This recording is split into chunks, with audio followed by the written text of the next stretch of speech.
आरंभ कहाँ से होती है कि जब एक बार देवर्षि नारद टहलते हुए पहुंचे उमा के पास, मां पार्वती के पास पहुंचे। उन्होंने कहा, माता जी प्रणाम, दंडवत प्रणाम करके बैठे। माता जी ने कहा, अरे देवर्षि आइए, आप बहुत दिन हुआ, आप याद नहीं रहे थे, कहाँ गए थे, कहाँ विचर रहे थे।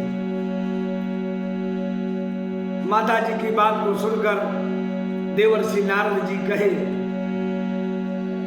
कि माता जी आजकल मैं गृहस्थों के यहाँ जाना आना बंद कर दिया, बिल्कुल नहीं जाता हूं। क्यों? वहां जाता हूं कलह रहती है और शांति नहीं है, इसलिए गृहस्थों के यहाँ नहीं जाता हूं। अच्छा, मां पार्वती जी ने कहा, हाँ, कि देवर्षि नारद अब दोबारा इस बात को नहीं कहिएगा। क्यों भैया? कहे, देखिए हमारे यहाँ हम लोग भी गृहस्थ हैं, परिवार वाले, हमारे यहाँ सब रहते हैं, एक एक का शत्रु है, फिर भी वो यहाँ बड़े प्रेम से रहते हैं। उन्होंने कहा, कैसे? उन्होंने कहा, देखिए हमारे यहाँ सर्प भगवान महादेव के गले में लटका हुआ है और हमारे पुत्र गणेश का वाहन मूषक जी महाराज है, चूहा वो भी है, और कार्तिकेय का वाहन मोर, वह भी यही एक साथ में रहता है, जो कि सर्प का शत्रु है। सिंह वाहन मेरा और हमारे भोलेनाथ का वाहन बैल, सब रहते हैं। ऐसा नहीं कहिएगा। नारद जी ने कहा, हाँ भैया, ये बात तो बहुत सही कहा है आपने, और इतना प्रेम की बात, हमारे भोलेनाथ जितना जप तप करते हैं वह भी बता देते हैं। अच्छा, ये बात नारद जी कहे कि बड़ा प्रेम की बात माता बता रही है। यदि आज मैंने झगड़ा नहीं करवा दिया तो मेरा भी नाम नारद नहीं। कहे, भैया एक बात मैं पूछने के लिए आया हूं, माता जी कृपा करके वह बता दीजिए। हाँ बताइए, क्या बात है? कहे, हमारी हिम्मत नहीं पड़ी भोलेनाथ से पूछने के लिए। कहे, क्या? कहे, यह जो भगवान के सिर में मुंडों की यह माला है, यह भगवान क्यों पहने हैं, और यह किसका मुंड है, किसका खोपड़ी किसकी पहने हुए है? माता जी ने बहुत सिर पर जोर लगाया, लेकिन बात समझ में नहीं आई। माँ जी ने कहा कि देवर्षि इस बात को मैंने पूछा ही नहीं, भगवान क्यों बताते? नारद जी ने कहा कि ठीक है, आपने नहीं पूछा, अभी अभी आपने कहा कि जितना जप ध्यान करते हैं वह भी बता दिया करते हैं, तो यह आपको क्यों नहीं बताए? माता जी एक बात बताऊं, ये जितना है संसार का प्रेम है, एक दिखावा है, इसमें कुछ नहीं धरा हुआ है। माता जी को बड़ा अटपटा सा शब्द लगा। वो नारद जी बात कर ही रहे थे, भगवान शिव का ध्यान खुला। उन्होंने कहा, राम राम का उच्चारण किया और देवर्षि सुने। उन्होंने कहा, माँ अब मैं चलूंगा। अरे बैठिए। कहे, नहीं, आप जानती हैं कि मैं ज्यादा समय कहीं रुक नहीं सकता, इसलिए अब नहीं रुक पाऊंगा। माँ मेरा समय पूर्ण हो गया, आगे बढ़े। भगवान मिले, कहे प्रभु प्रणाम। कहे आइए देवर्षि बैठिए। कहे नहीं, बहुत समय से माता जी से सत्संग हो रहा था, अब चलेंगे, हमारा समय पूर्ण हो गया। चल दिए। नारद गए और इधर भगवान माता जी के पास पहुंचे। उन्होंने देखा माता जी के चेहरे पर बाड़ा बजा हुआ था। क्रोध में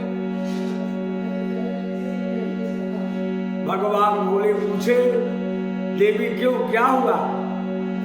क्यों? चेहरा देखने से मालूम हो जाता है कि यह प्रसन्न चित्त है माताओं का या किसी का। वह प्रेम से है, वह हृदय से है या भावना से या क्रोध में, मालूम हो जाता है।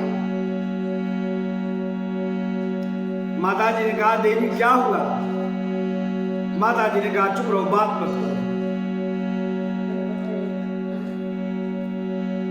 भगवान शिव जी कहे क्या हुआ? क्या नारद जी कुछ उटपटांग करके चले गए क्या? मां ने कहा कि नारद जी बेचारे तुम्हारी आंख खोल दिए, तुम इतने कपटी हो, मैं नहीं जानती थी। भगवान भोलेनाथ मुस्कुराते हुए बैठे। कहे बताइए क्या हुआ?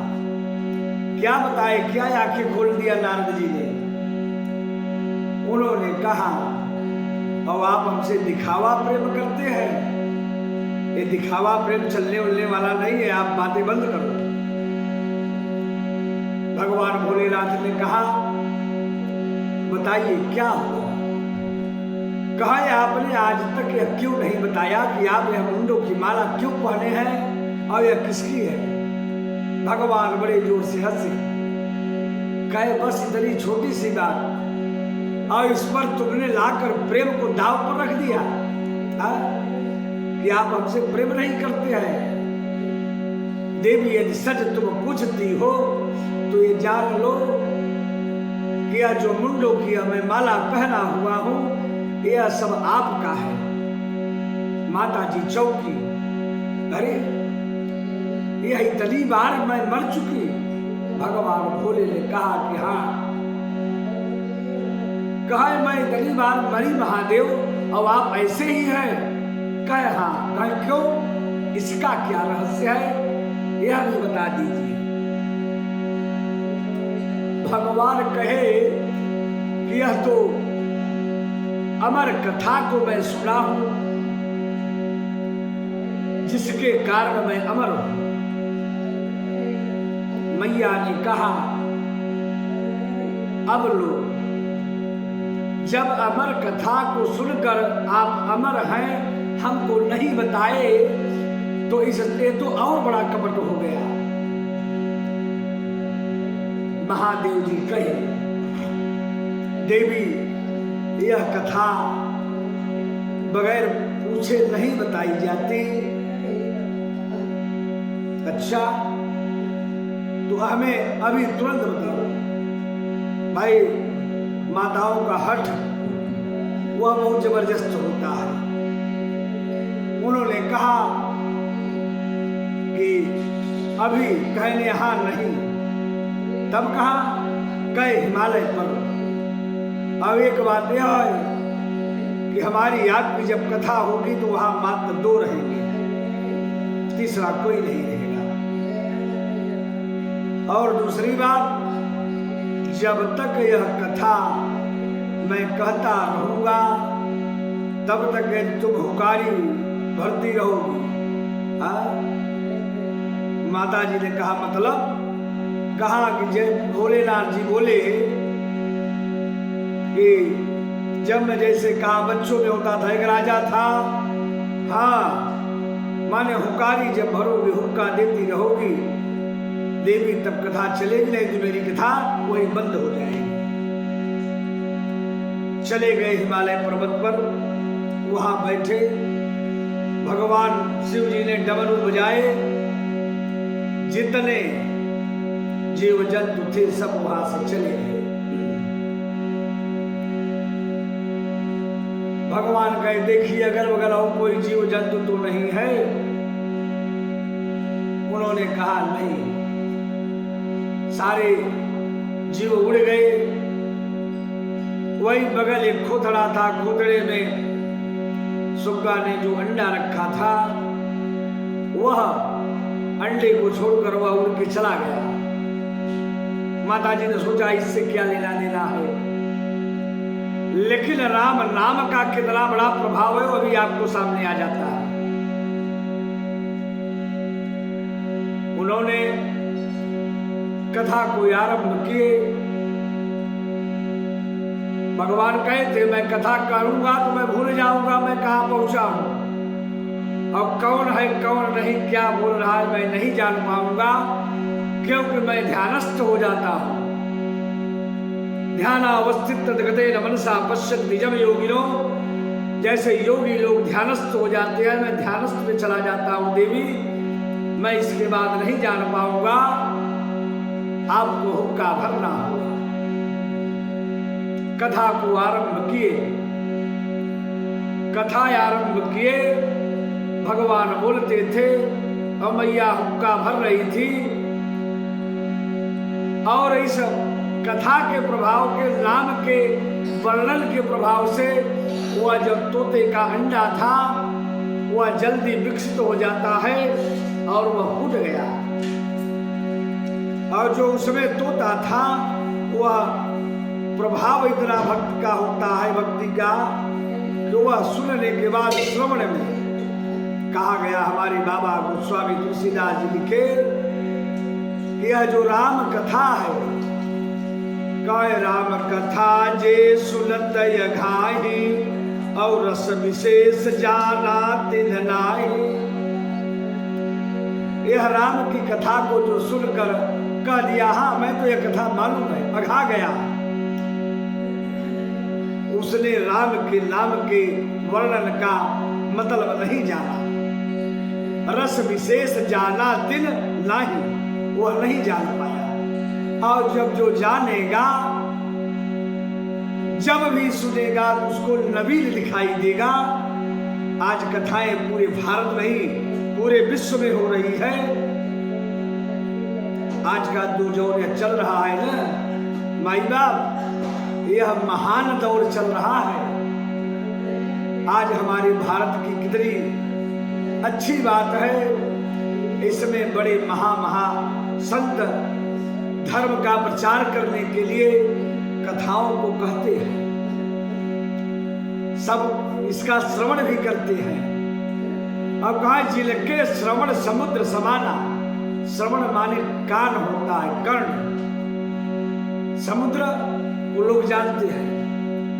समुद्र की उपाधि क्यों दिया गया कि यह कथा आप सुनिए।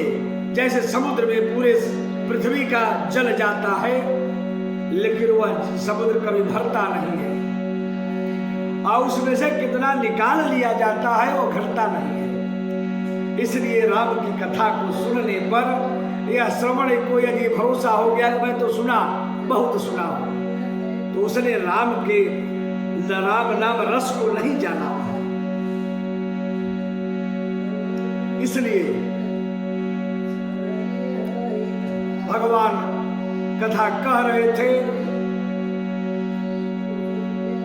यद्यपि माता जी लोग पूजा पाठ ज्यादा करती है पुरुष की अपेक्षा, पुरुष और माताओं का यदि तुलना किया जाए तो 80 और 20 का अंतर है। माता जी लोग 80% पूजा पाठ करती हैं, पुरुष 20% करता है।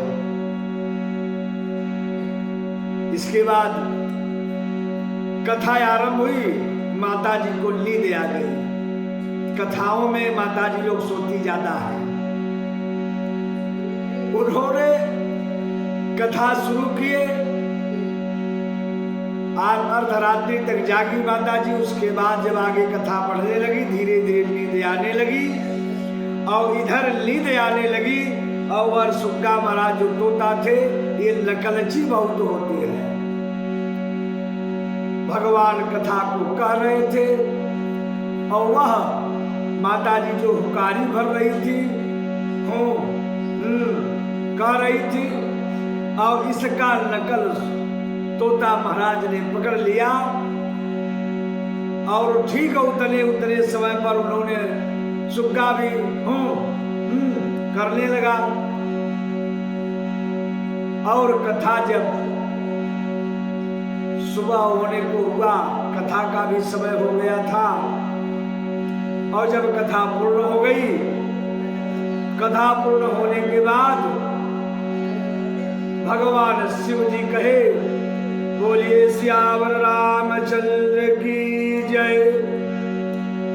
जब जय हुआ, माता जी की आंखें खुली। उन्होंने क्या कहा, प्रभु आगे क्या हुआ? भगवान कहे, मतलब कथा तो जयकारा हुआ, समाप्त हो गई। तब कहे, भोलेनाथ क्षमा चाहती हो, उनको नींद आ गई।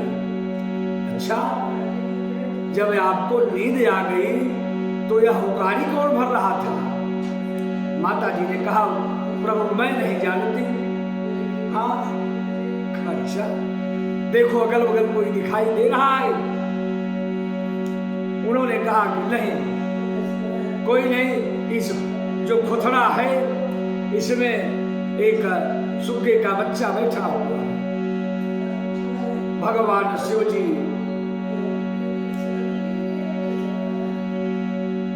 उठे और त्रिशूल लिए, रपट लिए सुग्गे को, सुग्गा उड़ के भागा। और भागने के बाद भगवान रखते हैं। इधर क्या हुआ, वेद व्यास जी की जो पत्नी थी, उन्होंने ऋतु धर्म से खाली होने पर वो बैठी हुई थी। दो बात आती है, एक तो आता है कि सूर्यार्घ देते हुए जब उन्होंने सूर्यार्घ दे रही थी, एक बात, और दूसरी बात जब माता जी बैठी थी, कौन? वेद व्यास की पत्नी, उन्होंने कहा, जमहाई जोर से आई, वह जो सुग्गा जा रहा था वह माता जी के मुख में चला गया। और इसके बाद भगवान शिव आए दौड़ते हुए, और उधर व्यास जी बैठे हुए थे। व्यास जी को बैठा देखे भगवान दौड़ते हुए गए, और व्यास जी देखे, प्रणाम किए, आइए प्रभु, दंडवत प्रणाम। इसके बाद आइए, बड़ी मेरी भाग्य है जो कि आप यहाँ पधारे, आज तो मैं धन्य हो गया। शंकर जी कह रहे, धन्य की बात छोड़िए, क्या होगा प्रभु, आप गुस्से में है? कहे, हाँ, क्या हुआ, क्या दिक्कत हुआ? कहे, चोर भाग के आया है। चोर? आपसे चोर का क्या लेना देना है? कहे, चोरी किया है। व्यास जी हंसे कि चोर आपकी क्या चोरी करेगा? अरे आप वस्त्र पहनते नहीं, बागंबर पहनते हैं। हाँ, आप आभूषण भी नहीं पहनते हैं, सोना चांदी हीरा जवाहरात तो आप कहीं भी पड़े रहते हैं। आप यह भी नहीं है कि केसर इत्यादि लगाते हो, हाँ, कि आपका वह केसर चीज की वृद्धि ले गया हो, आप भभूत लगाते हैं और राखी बोलते हैं। कहा वो ऐसा वैसा चोर नहीं है। व्यास जी ने कहा, तब कैसा चोर है? भगवान कहे, अरे वह जो चोरी किया है बहुत बड़ी चोरी है। व्यास जी ने कहा, क्या चोरी किया? कहे, को वह अमर कथा की चोरी किया है। व्यास जी बड़े जोर से हंसे, और जब वो हंस रहे हैं तो भगवान को गुस्सा आ रही है। कहे, क्यों हंस रहे हो? कहे, प्रभु मैं क्षमा चाहता हूं, क्या आज आपने भांग ज्यादा तो नहीं पी लिया है? अच्छा, क्यों? कहे, आपने एक तरफ यह कह रहे हैं कि वह अमर कथा की चोरी किया है, अब एक तरफ आप कह रहे हैं उसको मारेंगे। यदि आपने उसको मार दिया तो अमर कथा का महत्व खत्म हो जाएगा। और यदि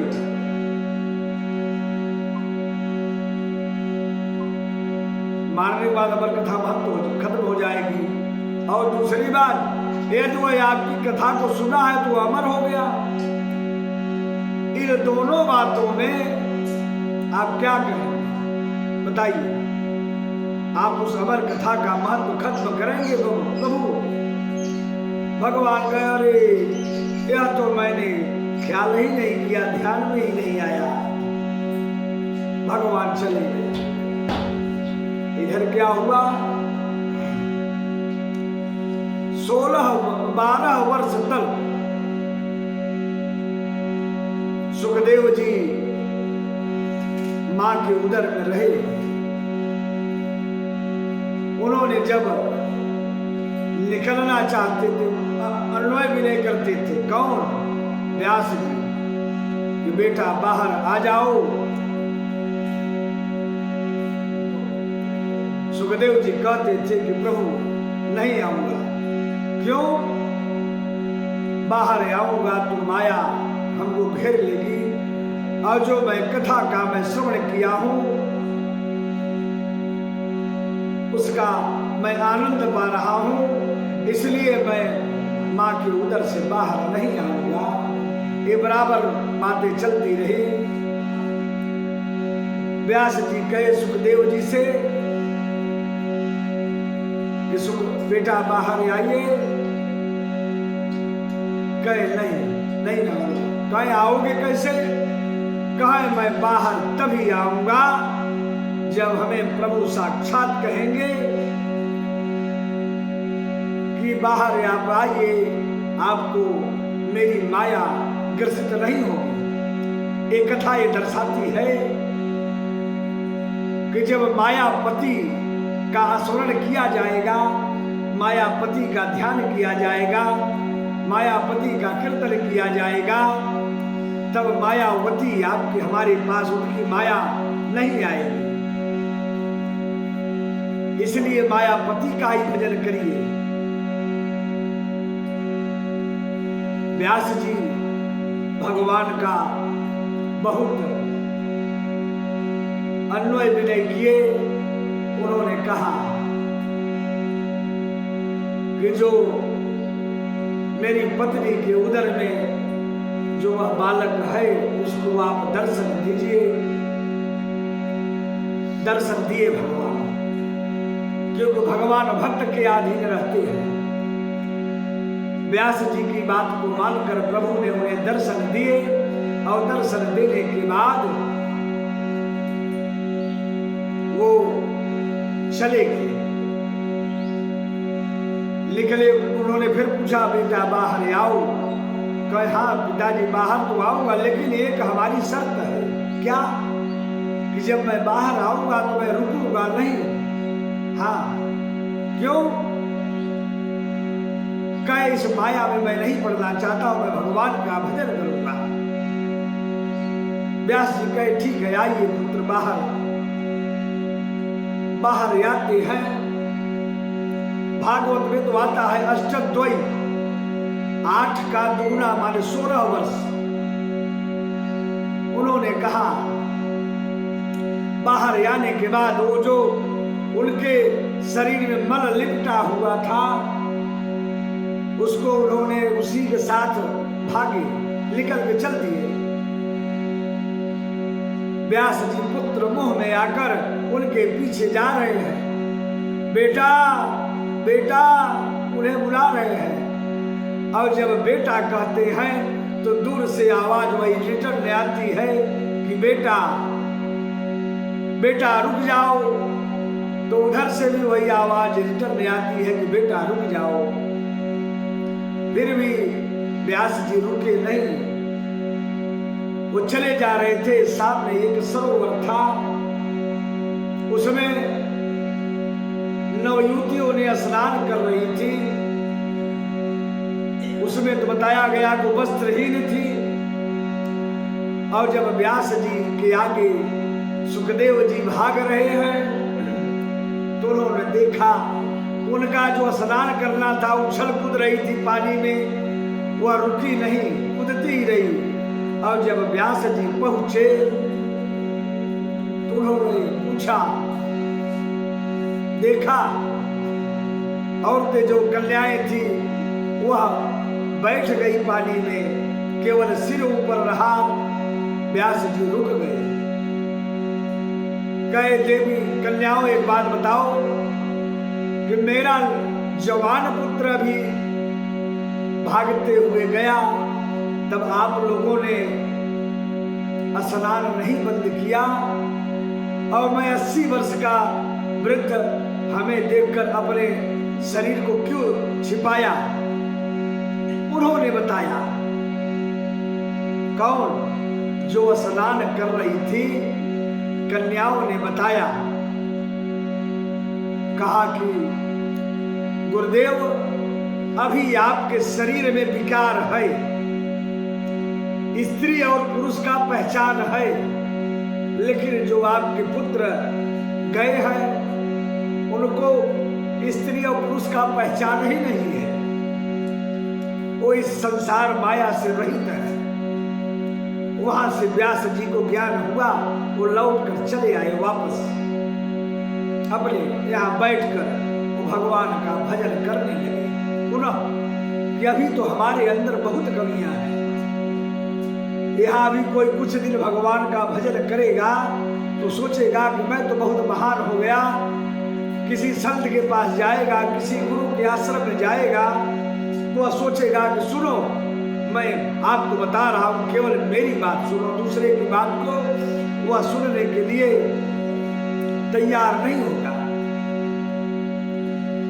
4 श्लोकों की व्याख्या जो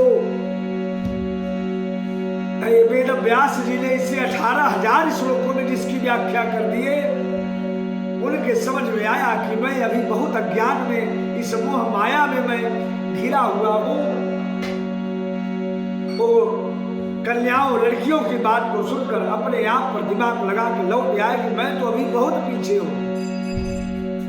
अब आज मनुष्य हमें आप कितने अहंकारी हैं, थोड़ा सा अनुभव हो गया तो अपने आप को परम ज्ञानी, परम बुद्धिमान, परम वक्ता समझने लगते हैं। यह हमारी याद की सबसे बड़ी भूल और मूर्खता या अभिमान कहा जा सकता है। क्यों सबको समझाया जा सकता है, किसी अभिमानी को नहीं समझाया जा सकता।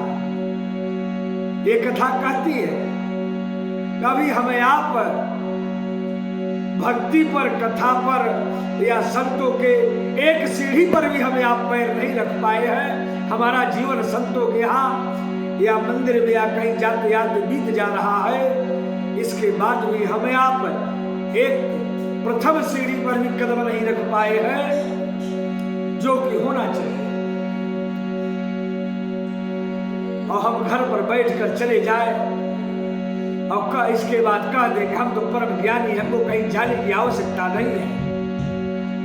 यही कथा जब 88,000 ऋषियों के बीच श्रीमद् भागवत महापुराण का आरंभ हुआ, उसी समय शौनक जी ने कहा